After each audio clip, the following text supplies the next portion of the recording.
하나님 아버지께서 우리에게 주신 말씀은 요한복음 21장 7절에서 14절까지의 말씀입니다.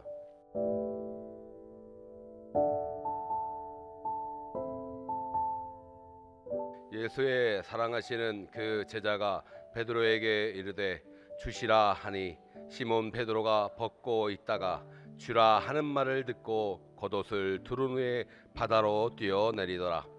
다른 제자들은 육지에서 산 거가 불과 한 50간쯤 되므로 작은 배를 타고 고기 든 그물을 끌고 와서 육지에 올라보니 숯불이 있는데 그 위에 생선이 놓였고 떡도 있더라. 예수께서 가라사대 지금 잡은 생선을 좀 가져오라 하신대 시몬 베드로가 올라가서 그물을 육지에 끌어올리니 가득히 찬 큰 고기가 153마리라. 이같이 마느라 그물이 찢어지지 아니하였더라. 예수께서 가라사대 와서 조반을 먹으라 하시니 제 아들이 주신 줄 아는 고로 당신이 누구냐 감히 묻는 자가 없더라. 예수께서 가셔서 떡을 가져다가 저희에게 주시고 생선도 그와 같이 하시니라. 이것은 예수께서 죽은 자 가운데서 살아나신 후에 세 번째로 제 아들에게 나타나신 것이라. 아멘.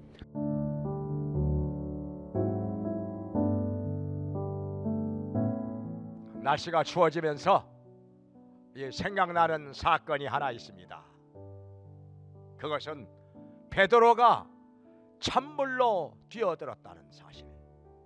왜 그렇게 했을까요? 날씨가 쌀쌀한데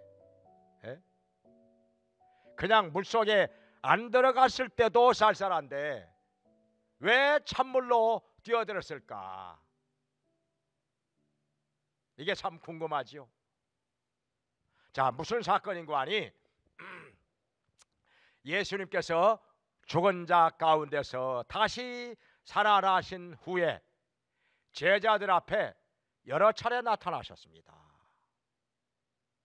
그런데 여기 갈릴리에서는 부활하신 후에 세 번째 제자들 앞에 나타나 보이셨다 이렇게 말씀하고 있는데 여기 14절에서 근데 제자들은 여기 갈릴리 호수로 와가지고 배를 타고 그물을 가지고 물고기를 잡고 있었습니다.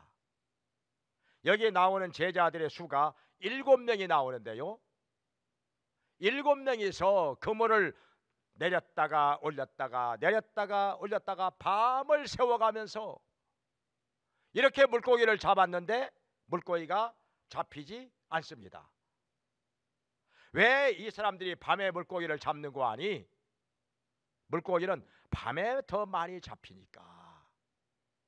밤에 더 많이 잡히거든요.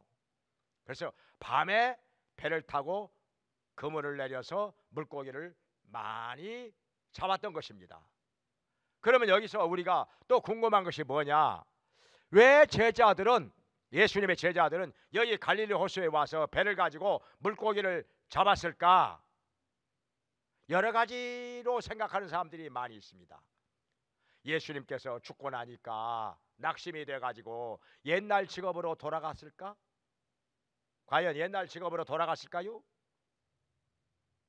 그렇다면은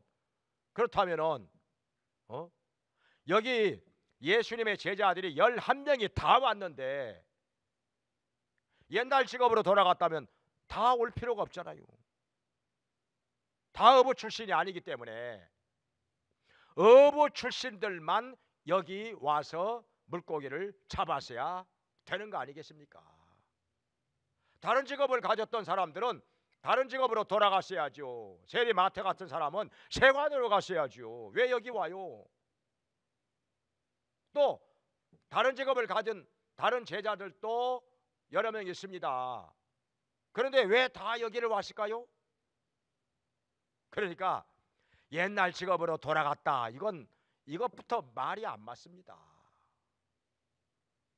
또 한 가지는 뭐냐면은 예수님께서 이미 여기 요한복음 20장에서 제자들 앞에 부활하신 후 2차례나 나타나셨습니다. 한 번은요, 도마가 없을 때, 도마 없이 다른 제자들만 있을 때 나타나시고, 두 번째는 도마랑 있을 때 나타나셨어요. 그래서 부활하신 예수님을 다 보고 체험을 했습니다. 그런데도 제자들이 낙심을 해가지고 옛날 직업으로 돌아갔을까요? 그럴 리가 있겠습니까? 부활하신 예수님을 이미 적어도 2번씩이나 만났는데, 베드로 같은 사람은 그 전에 한 번 더 만났지요. 그런데 옛날 직업으로 낙심이 돼가지고 돌아갔다? 그건 안 맞잖아요. 안 맞잖아요. 아직 부활하신 예수님을 한 번도 못 만난 상태라면은 그럴 수도 있겠지만은, 그리고 또 한 가지, 여기 성경에 분명히 나와 있습니다.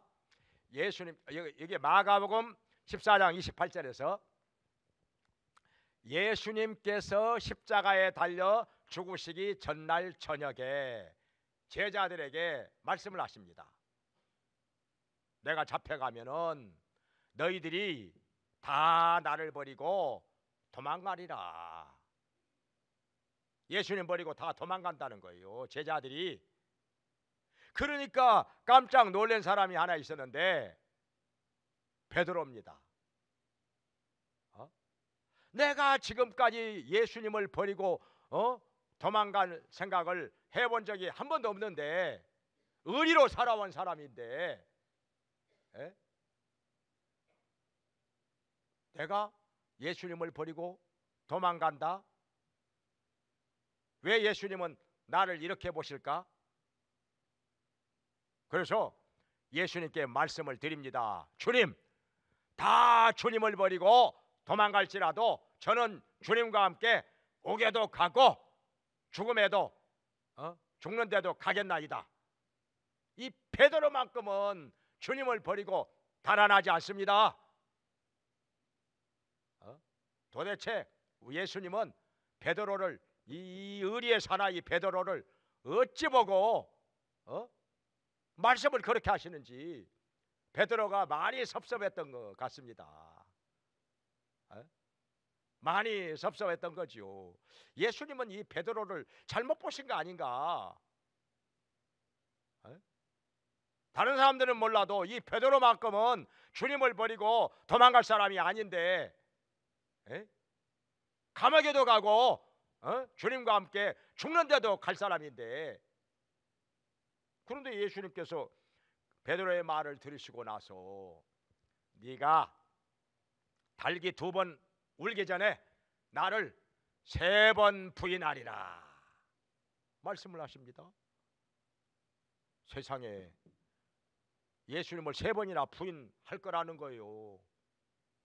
이 말을 듣고서는 베드로가 아무 소리 못합니다. 왜냐하면 예수님의 말씀이 지금까지 한 번도 안 이루어진 적이 없거든요.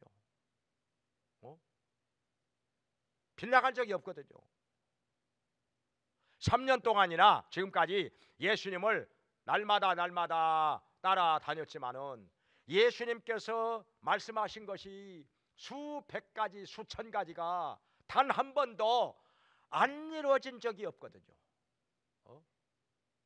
예수님의 말씀이 다 이루어졌습니다. 날마다 여러 가지 말씀을 하셨지만은 안 이루어진 적이 없는데 다 이루어진 것을 봤는데, 여기서 예수님의 말씀을 어떻게 아니라고 하겠습니까? 베드로가 예수님을 3번 부인할 거라고 말씀을 하시는데 그 말씀의 권위 앞에 베드로는 아무 소리 못합니다. 고민에 쌓였겠지요. 내가 예수님을 3번 부인하다니, 내가 과연 그럴 것인가? 그럴 리가 있나? 나는 그런 생각이 전혀 없는데, 죽는 데까지 따라갈 건데. 아무튼 그러다가 예수님께서 사람들에게 붙잡혀 가지고 대제사장 안나스의 집으로 끌려가셨습니다. 거기서 신분을 받으시는데 베드로가 거기까지 따라갔지요. 용감하게. 내가 어디까지 간다고 했지 않는가? 감옥에도 가고 죽는데도 간다고 말을 했지 않았는가? 그래가지고 예수님께서 끌려가신 이 대제사장 안나스의 집 안에까지 따라 들어갔어요. 그런데 거기서 날씨가 쌀쌀하니까 숯불을 쬐고 있었던 거예요. 그때 날씨가 많이 쌀쌀했죠. 그래서 다른 사람들하고 같이 숯불을 쬐고 있는데 숯불을 쬐다 보니까 이게 문제가 된 거예요. 깜깜한 밤이지만은 그 숯불이 얼굴에 비춰지니까 얼굴에 윤곽이 드러나잖아요. 더군다나 베드로가 상당히 또 특징이 있게 생겼는가 봅니다. 그래가지고 계집종이 하나가 야, 너 예수 제자지? 하니까 이 여자가 무슨 소리 하는 거야? 나 아니요. 그러고 나서 또 한참 지나고 나서 한참 지나고 나서 또 숯불을 쬐고 있는데 너 말씨를 들어보니까 갈릴리에서 왔지. 그렇다면 너 예수 제자 맞잖아. 그리고 이 사람아 나 아니요 그런 소리 하지 마라. 괜히 생사람 잡아. 나 몰라 그런 사람. 그래가지고 한참 지나고 세 번째 또 물어보는 거예요. 너 아무리 봐도 너 예수 제자여. 너 맞지? 그러니까는 이 사람아 나 그런 사람 알지도 못해. 나 그런 사람 나 따라다녀 본 적도 없고 맹세하며 저주하며 예수님을 부인하는 거예요. 살려고 안 죽고 살려고 그랬겠지요. 자기도 잡혀서 죽을까봐 겁이 났던 거지요. 사람이 살고 싶을 때는요, 뭐 무슨 말을 못 하겠어요. 그러고 있는데 예수님께서 베드로를 빤히 쳐다보시는 겁니다. 가슴이 뜨끔하였죠. 예수님을 막 맹세하며 저주하며까지 부인을 하는데 모른다고 하는데 예수님이 쳐다보시는 거예요. 가슴이 그냥 뜨끔하고 송곳으로 뭔가 찌른 것 같고 그러는 동안에 달기 꺾여하고 두 번 우는 것입니다.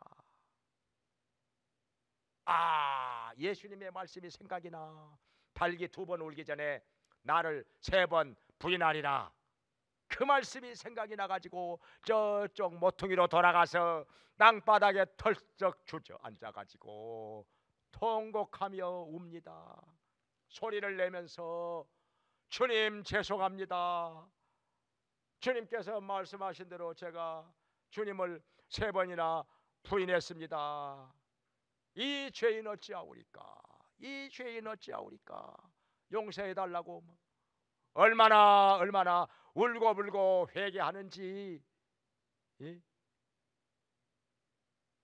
모르겠습니다. 어쩌면 베드로가 이렇게 통곡하는 소리가 예수님의 귀에까지 들렸는지 아무튼 이런 일이 있었던 베드로. 그렇다고 해서 예수님을 떠날 수가 있겠습니까?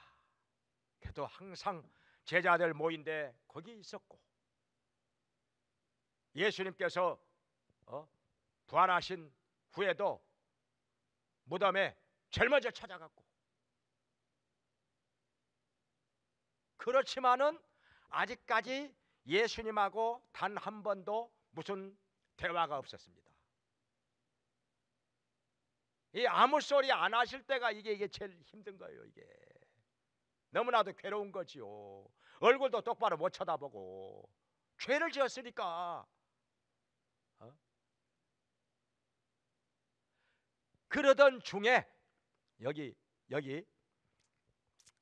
예수님께서 다시 살아나신 후에 너희보다 먼저 내가 갈릴리로 가리라 이렇게 말씀을 하셨고, 그리고 진짜 예수님께서 부활하신 후에 무덤을 찾아갔더니 천사가 나타나서 얘기를 하는 거예요. 여기 마가복음 16장 7절에서 그가 전에 너희에게 말씀하시던 대로 살아났고, 그리고 너희보다 먼저 갈릴리로 가리니 거기서 너희가 그를 배우리라 이렇게 천사가 말을 하는 거예요. 그래가지고 여기 갈릴리로 온 것이 사실은 옛날 직업으로 뭐 물고기 잡으려고 온 것이 아니라 원래 목적이 예수님, 부활하신 예수님을 세 번째로 만나기 위해서 여기에 온 것입니다. 예수님께서 내가 살아난 후에 너희보다 먼저 갈릴리로 가리라 말씀하셨고, 천사도 그가 전에 말씀하시던 대로 부활하셨고, 그리고 너희보다 먼저 갈릴리로 가리니 거기서 너희가 그를 배우리라 이렇게 말을 했기 때문에 사실은 여기 갈릴리 호수에 와서 이렇게 물고기 잡고 있는 것은 예수님 만나기 위해서, 예수님 만나기 위해서 세 번째로 부활하신 예수님 만나기 위해서 온 것이지 어찌 옛날 직업으로 돌아갔겠습니까? 그러면 사람들이요 오해하는 것이 뭐냐면, 왜 물고기는 왜 잡어? 그냥 앉아서 기다릴 일이지 물고기는 왜 잡어? 다 이유가 있는 거지요. 왜냐하면은 예수님이 갈릴리로 가서 제자들과 만나리라고 말씀을 하셨지만은 며칠 몇 시라고 시간을 정해놓고 말씀을 하신 적이 없어요. 그러니까 오늘일런지 내일일런지 모레일런지 일주일 후에가 될런지 언제 만날런지 그건 알 수가 없어요. 그리고 장소도 몰라. 갈릴리가 뭐 얼마나 넓습니까? 갈릴리 호수가요 이쪽에서 저쪽 끝이 안 보입니다. 그러니까 바다라고도 하지요. 워낙 넓으니까 호수지만은 바다라고도 할 정도로 파도가 쳐요. 길이로는 21km, 또 너비로는 8km. 그러니까 이 넓은 지역에서 갈릴리에서 그냥 만난다고 말씀은 하셨지만은 갈릴리에서 어디냔 말이요.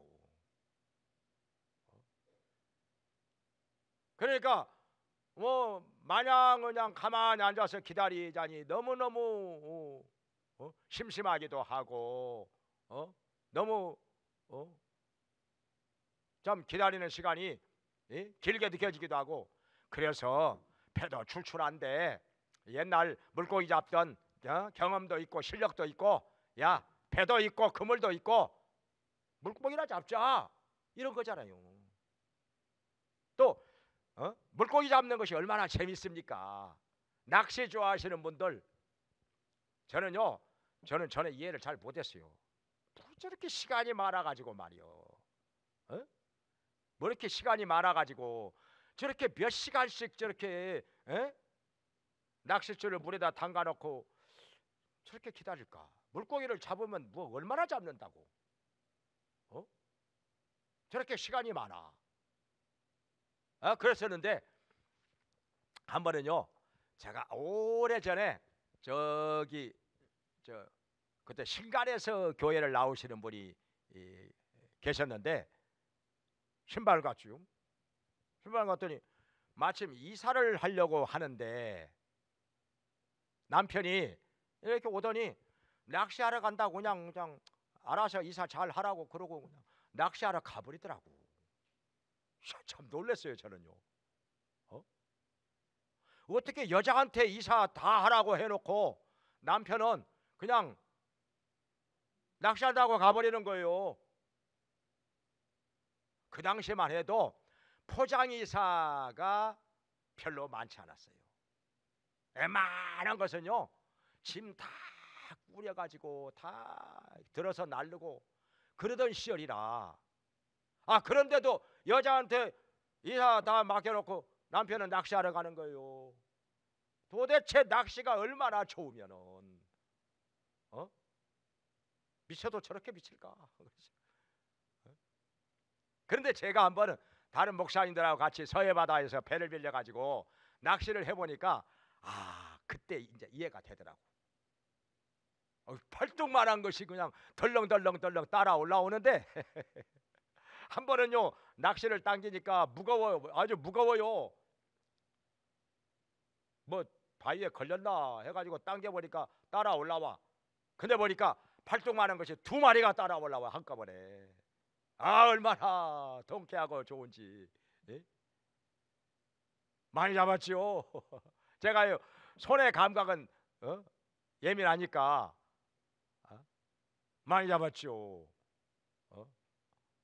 그런데 그 물고기 우럭을 그냥 몽땅 잡아가지고 그 자리에서 배 위에서 회를 떠가지고 막 초장 찍어서 맛있게들 먹는데 저는 또 안 먹으니까 하나도 못 먹고 나중에 그 먹다 남은 뼈다귀 그 끓여가지고 저 매운탕이나 좀 먹었죠.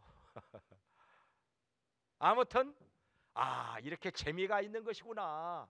그래서 저는 물고기 잡는 사람들, 낚시하는 사람들 그때부터 이제 이해를 하기 시작했습니다. 이게 그럴만도 하다.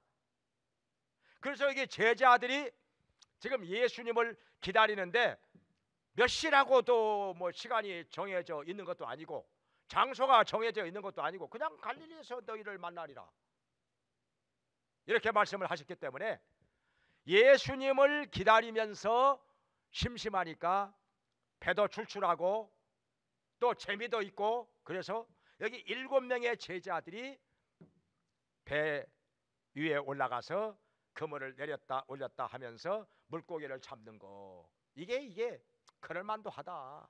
이해가 되는 것입니다. 이게요. 이해가 되는 거예요. 그리고 또 옛날 직업으로 돌아갔다면요 나머지 여기 7명만 배를 탔거든요. 그러면 나머지 11명 중에서 4명은 뭐 하고 있었느냐? 그냥 물가에 있었지요.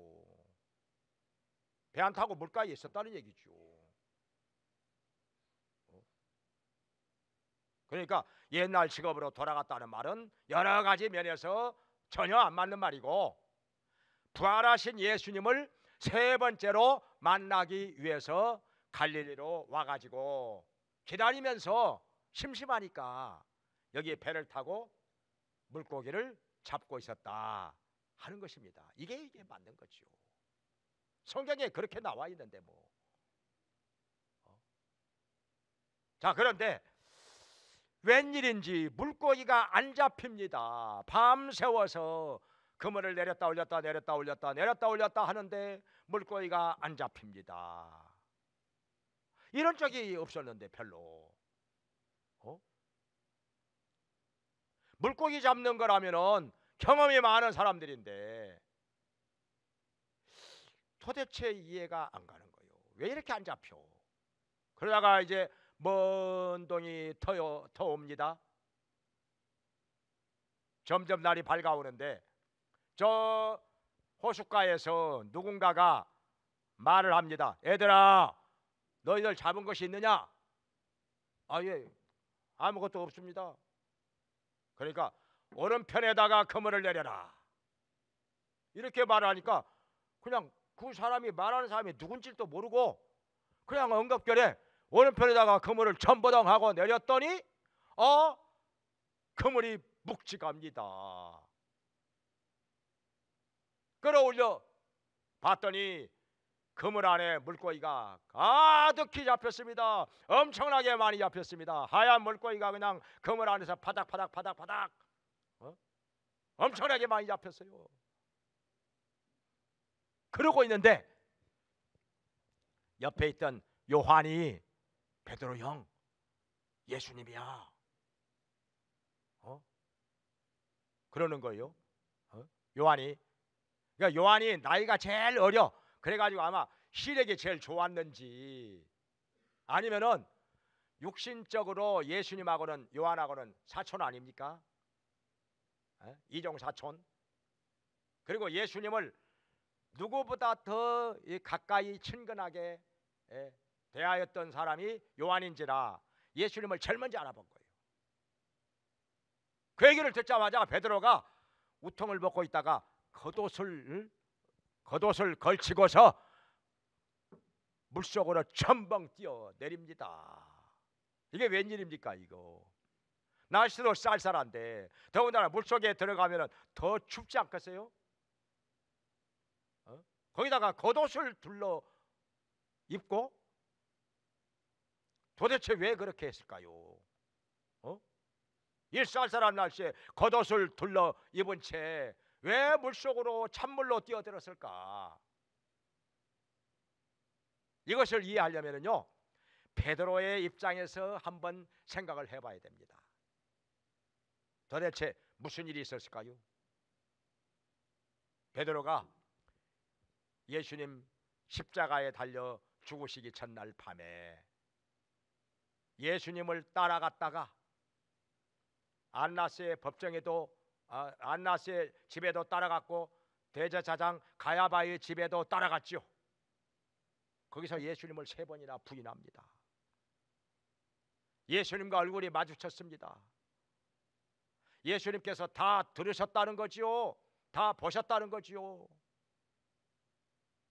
그러고 나서 달기 우는 소리를 듣고서 예수님의 말씀이 생각이 나가지고 저 모퉁이로 돌아가서 주저앉아 통곡하며 울었는데, 그러나 예수님을 만나가지고 뭐가 확실하게 풀린 것은 없습니다. 뭐 너를 용서한다든지, 너를 내가 여전히 사랑하고 있다든지, 뭐 아직까지 직접 대화 한마디 나눈 적 없어요. 부활하신 후에도 제자들 앞에 예수님이 2번이나 나타나셨지만은 베드로하고 어떤 개인적인 대화를 나눈 적은 아직까지 없습니다. 그러니까 마음이 얼마나 찜찜하겠습니까? 얼마나 껄끄럼하겠어요. 사람이요 마음이 평안하고 기쁘다가도 죄를 짓고 나면요 얼마나 마음이 무겁고 찜찜하고 껄끄럼하고 뭐가 목에 걸린 것 같고 체한 것이 안 내려간 것 같고 얼마나 마음이 불편합니까? 그래서 베드로는 예수님을 자기가 누구보다 더 사랑한다고 하는 사실을 나타내고 싶었던 것입니다. 사람이 그렇잖아요. 죄를 짓고 나면은요 막 과잉 충성을 하잖아요. 과잉 행동을 하잖아요.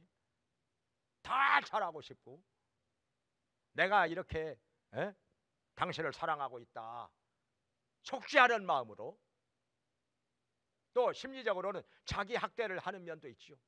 자기 육체를 막 고통스럽게 하는 것입니다.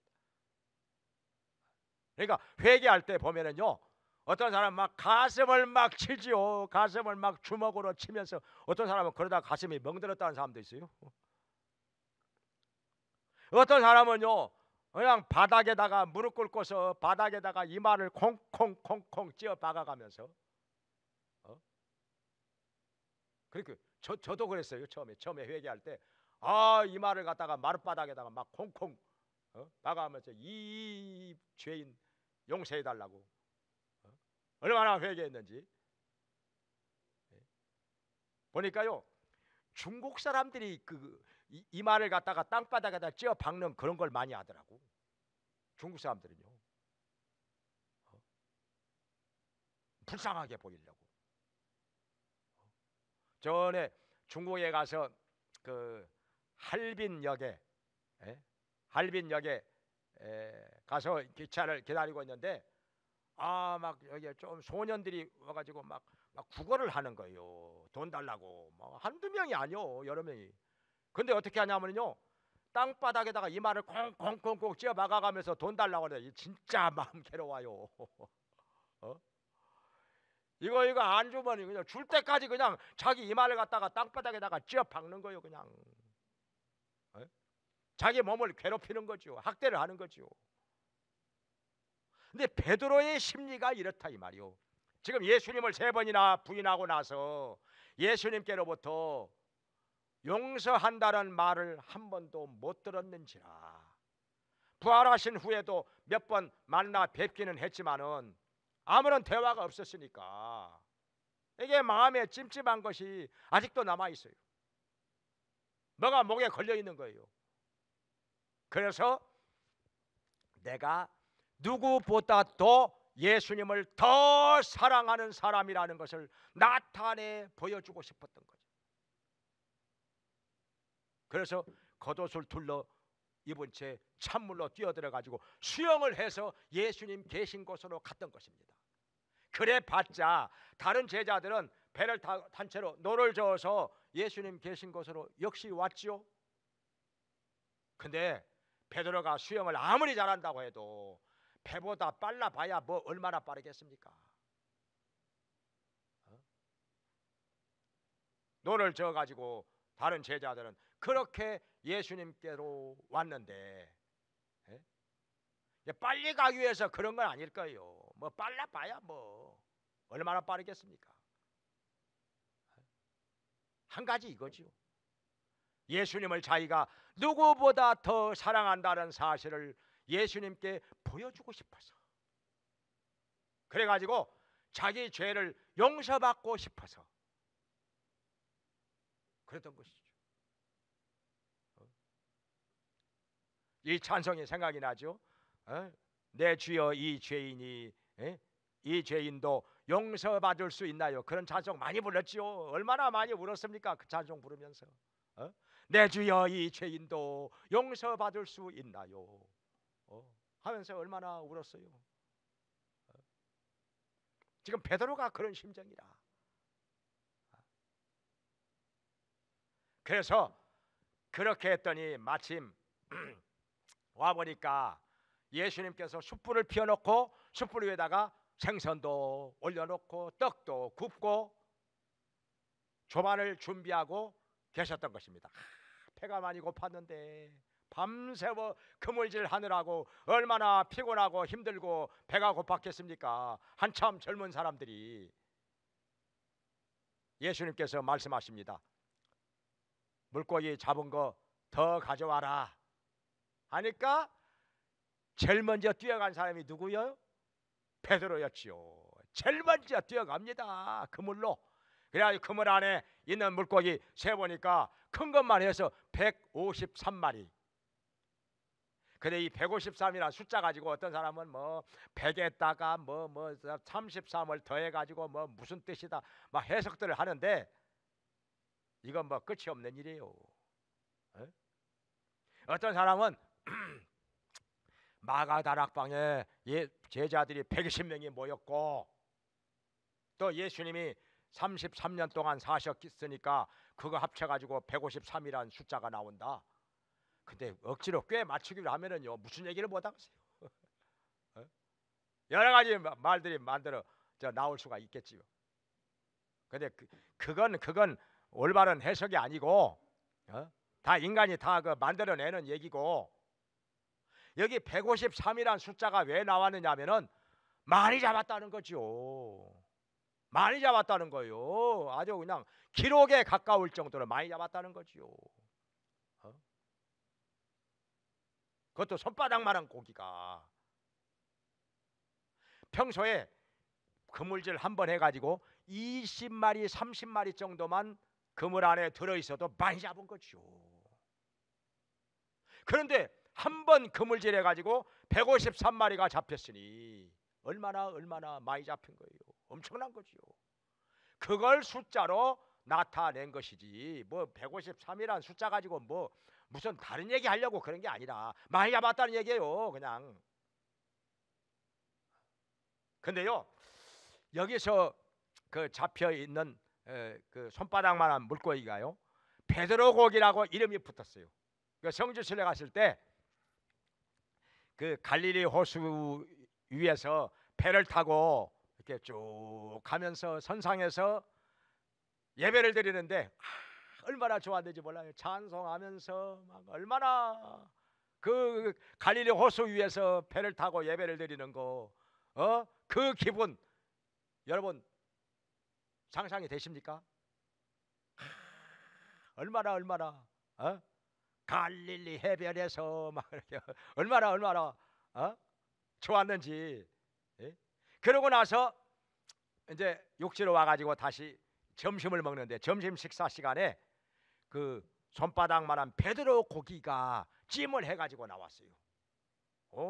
그 물고기 찜 얼마나 맛있는지 몰라요. 안 좋아하는 사람들도 있겠지만은 저는요 또 워낙 좋아하다 보니까 얼마나 맛있었는지 베드로 고기.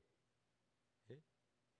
그래가지고 이 잡아온 이 가지고 온 생선을 또 더 숯불에다 얹어가지고 그날 맛있게 초반을 먹었더라 하는 것입니다. 초반 먹은 후에 자 이제 뭘 할까요? 지금 베드로는요 겉옷에서 옷에서 그냥 물이 뚝뚝뚝 지금까지 물이 뚝뚝뚝뚝 떨어져요. 머리카락에서도 물이 뚝뚝 떨어져요. 몸은 추워가지고 지금 오들오들 떨고 있어요. 입술은 지금 파랗게 돼가지고 그냥 보기만 해도 불쌍하죠 그냥. 아마 일부러 이런 모습으로 예수님께 나타나고 싶었는지 몰라요. 베드로의 그 마음이요 죄책감 때문에 예수님께서 나를 제발 좀 불쌍히 좀 봐주셨으면, 그리고 내가 누구보다도 예수님을 더 사랑한다고 하는 사실을 좀 인정을 해주셨으면, 이런 마음으로 지금 추위에 오들오들 떨면서 예수님 앞에 지금 무릎을 꿇고 얼굴도 똑바로 못 쳐다보고 앉아 있는 거예요. 얼마나 불쌍합니까 지금? 예수님께서 드디어 입을 열어 말씀을 하십니다. 요한의 아들 시몬아, 네가 여기 있는 다른 사람들보다 나를 더 사랑하느냐? 예, 내가 주를 사랑하는 줄을 주께서 아시나이다. 내 어린 양을 먹이라, 이렇게 말씀을 하십니다. 그러니까 베드로가 말을 하기가 정말 곤란하기도 하고 죄송하기도 하고 예수님을 3번이나 부인했던 그런 죄가 있기 때문에 그걸 예수님께서 잘 아시기 때문에 여기서 뭐라고 말을 해야 되겠습니까? 지금 자기가 예수님을 그야말로 누구보다 더 사랑한다고 하는 사실을 보여주고 싶었는데, 그래가지고 이렇게 찬물로도 뛰어들어가지고 막 수영을 해서 한 발이라도 더 예수님께로 먼저 오고 싶어가지고, 그리고 물고기 가져오라 하니까 또 제일 먼저 뛰어가서 물고기 가져오고 그렇게 했는데 예수님께서 물어보시는 거예요. 여기 있는 다른 사람들보다 네가 나를 더 사랑하느냐? 예, 내가 주를 사랑하는 줄을 주께서 아시나이다. 뭐 주님께서 정확하게 아시겠지요. 베드로가 자기 입으로 뭐라고 얘기하겠습니까? 그랬더니 예수님께서 내 어린 양을 먹이라 말씀을 하시는 거예요. 이게 뭡니까? 예수님께서 베드로를 용서하셨다고 하는 말씀이지요. 그러니까 어린 양 맡기죠. 용서하셨기 때문에 어린 양을 맡기죠. 그리고 또 예수님께서 베드로가 예수님을 사랑한다고 하는 사실을 믿고 있다는 거죠. 믿으니까 어린 양을 맡겨주신 거죠. 사명을 뭐 아무한테나 맡겨줍니까? 사람 믿지 못하면 못 맡기지요. 용서하지 않았다면 사명 못 맡기죠. 이렇게 해서 베드로는 예수님께로부터 다른 말을, 어떤 말을 들은 것보다도 더 내 어린 양을 먹이라, 내 양을 치라, 내 양을 먹이라 말씀을 들었을 때 예수님이 나를 다 용서하신 거구나, 나를 여전히 지금도 사랑하고 계시는구나, 나를 신뢰하고 계시는구나, 그래서 이렇게 사명을 맡겨주시는구나, 얼마나 감격스럽고 얼마나 감사했는지 정말 눈물이 많이 났을 거예요. 눈물이 많이 났을 거예요. 그래가지고 베드로는 여기서 결심합니다. 내가 주님을 위해서는 내가 목숨을 내놓으리라. 이 사명 감당하기 위해서 내가 목숨을 내놓으리라. 굳게 결심을 했던 것입니다. 뭘 가지고 그걸 알 수 있는 거 아니? 여기 18절 이하에서 예수님께서 베드로에게 말씀을 하십니다. 네가 젊어서는 너의 마음대로 띠를 띠고 다니겠지만은 늙어서는 두 팔을 벌리리니 사람들이 너를 원치 않는 곳으로 데려가리라. 이건요 베드로가 어떻게 죽을 것을 말씀을 하시는 거죠. 그러니까 십자가에 달려 죽을 거라고 하는 것을 미리서 말씀을 하신 것입니다. 근데 베드로가요 여기서 담담합니다. 받아들이는 거지요. 그리고 요한에 대해서 얘는요 어떻게 죽겠습니까? 이렇게 물어보는 거 보니까요 안 그랬어요. 베드로가 만약에요 예수님을 위해서 목숨을 내놓을 각오가 안 되어 있었더라면은 이 말을 들었을 때 베드로가 그 성질에 가만히 있었겠어요? 주님 나 그렇게는 죽기 싫은데요. 그러지 않았겠어요? 나 좀 안 죽게 해주세요 하고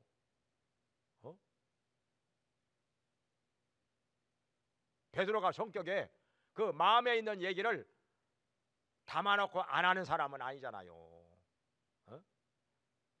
그냥 마음속에 있는 생각을 다 털어놓고 얘기해야 그냥 직성이 풀리는 성격인데 만약에 예수님을 위해서 목숨을 내놓고 사명 감당할 각오가 안 되어 있었더라면 그런 상태에서 이 말씀을 들었더라면 베드로가요 가만히 있었겠어요? 아무 소리 안 할 사람이에요? 이걸 볼 때 베드로가 정말 주님의 그 용서에 감사하고 주님의 사랑에 감격해가지고 내가 이 주님을 위해서라면 내가 이 목숨을 내놓으리라. 사명을 감당하기 위해서라면 내가 목숨을 아끼지 않으리라. 이렇게 이미 굳게 결심을 했다는 것입니다. 어떻습니까? 이 찬불 속에 뛰어든 베드로 예수님께로부터 얼마나 용서를 받고 싶었고 얼마나 사랑을 받고 싶었으면 이렇게 했을까? 이 한여름이 아니면요 물속에 들어가면 춥죠. 더군다나 숯불을 쬐야 할 정도로 차가운 날씨에는요 물속에 뛰어들어 봐요 얼마나 춥겠습니까? 갈아입을 옷도 없고 옷을 뭐 어디다가 말리겠습니까? 그냥 물이 질질 흐르죠. 그래서 추위에 오들오들 떨고 있었을 텐데 이런 베드로를 우리 예수님께서는 확실하게 용서하시고 또 사랑하시고 어린 양을 먹이라 사명을 맡겨 주셨던 것입니다. 오늘날에도 우리가요 때로는요 주님을 부인할 때가 많죠. 입술로는 주여 주여 하는데 행동으로는 내 뜻대로 내 생각대로 살 때가 많습니다. 그러다가 말씀에서 벗어나고 주님을 멀리하고 죄를 지을 때가 얼마나 많아요. 입술로는 우리 주님을 사랑한다고 하면서 주님보다 더 앞세우는 것, 더 사랑하는 것, 더 중히 여기는 것 얼마나 많습니까? 예수님보다는 남편이 더 중하고 예수님보다는 아내가 더 중요하고 예수님보다는 자식이 더 중요하고 예수님보다는 부모가 더 중요하고 직장이 더 중요하고 돈이 더 중요하고 사업이 더 중요하고 그렇게 해서 우리 주님을 섭섭하게 해드릴 때가 얼마나 많이 있었습니까? 우리 주님을 마음 아프게 할 때가 얼마나 많았습니까? 아마 나도 모르는 사이에 우리 주님의 마음을 섭섭하게 해드리고 아프게 해드릴 때가 또 많이 있었을 것입니다. 그런데 주님께서는 아무 소리 안 하시고 보고만 계실 때가 많이 있었지요. 자, 찬물 속에 뛰어든 베드로를 보면서 우리도 용서와 사랑의 주님을 다시 한번 만나서 죄를 자백하고 회개함으로 확실하게 용서를 받고 신뢰를 받고 사명을 받아서 목숨을 걸고 끝까지 주님을 따르면서 사명을 감당하는 자가 되기를 주님의 이름으로 축원합니다. 기도하겠습니다. 은혜로우신 하나님 아버지, 추운 날씨에 찬물 속에 뛰어들었던 베드로를 보면서 여러 가지 깨닫게 하시고 말씀을 듣게 하시니 감사드립니다. 하나님 아버지, 저희들도 주님을 멀리할 때 많이 있었습니다. 주님을 부인할 때도 있었습니다. 주님보다 더 중히 여기고 더 사랑하는 것들이 많이 있었습니다. 주님의 마음을 아프게 해드리고 섭섭하게 해드리고 슬프게 해드릴 때도 많이 있었습니다. 주님, 다 용서하여 주시옵소서. 우리 주님 십자가에서 흘리신 피로 깨끗하게 씻어 주시옵소서. 주님을 사랑합니다. 세상의 어떤 것보다 누구보다 더 주님을 사랑하게 하여 주시옵소서. 주님을 사랑하는 마음으로 목숨을 걸고 끝까지 사명을 감당하다가 주님 앞에 서게 하여 주시옵소서. 십자가 짊어지고 주님을 따르는 제자가 되게 하여 주시옵소서. 예수님의 이름으로 기도합나이다. 아멘. 이제는 우리를 죄와 사망에서 구원해 주시고 영원한 천국으로 들어가게 하시는 예수 그리스도의 은혜와 우리를 자녀 삼아 돌보아 주시고 지켜주시고 인도해 주시고 복을 주시는 하나님 아버지의 크신 사랑과 우리의 낙함을 도우시며 주님 안에서 날마다 주님을 사랑하며 사명을 감당하며 승리하게 하시는 성령님의 감화 감동 교통하심이 하나님께 나와서 예배를 드리며 베드로처럼 예수님께로부터 용서를 받고 예수님을 뜨겁게 사랑하면서 목숨 걸고 사명 감당하다가 주님 앞에 서기 원하는 모든 성도들에게 영원히 함께 있을지어다. 아멘.